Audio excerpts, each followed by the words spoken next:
America ఏం చెప్తుంది అని అంటే, మేము వెనజులా పోయినాం, అందరివి ధన్ పలగొట్టేసినాం. ఆడ రష్యన్ సిస్టమ్స్ ఉండే, చైనీస్ సిస్టమ్స్ ఉండే, ఎవడు కూడా మాదేం పీక్ కట్టలే. వెనజులాని అటాక్ చేసిన తర్వాత, అంటే అనెక్స్ చేసుకున్న తర్వాత, నేను ఇప్పుడు క్యూబాన్ చేస్తా, ఇరాన్ చేస్తా, భారత్ కూడా నాతో నేను హ్యాపీ లేను, ఎక్సెట్రా అని మాట్లాడతాడు. ఇవాళ ప్రపంచం మొత్తం ట్రంప్ ని ఒక పొలిటికల్ కిడ్నాపర్ లెక్క చూస్తున్నది. అమెరికా వెనజులాని ఎట్టి పరిస్థితులలో కూడా గెలవలే ఫ్రెండ్స్.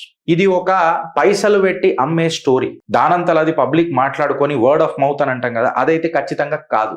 ఫ్యాక్ట్ ఏందనంటే వెనజులాని అమెరికా గెలవలే. ఇవాళ ఎవరెవరో చీర్ లీడర్లు అందరూ కలిసి స్టెల్త్ జెట్లతో మేము చేసినాం, కంప్లీట్ గా ఒక రియల్ క్వశ్చన్ మేము అడుగుతున్నాం, వెనజులా ఒక్క బుల్లెట్ కూడా మా మీద ఫైర్ చేయలే. అరే వెనజులా అవుకాదు ఎంతరా భయ్, పాపం నీ మీద ఫైర్ చేసే అంత.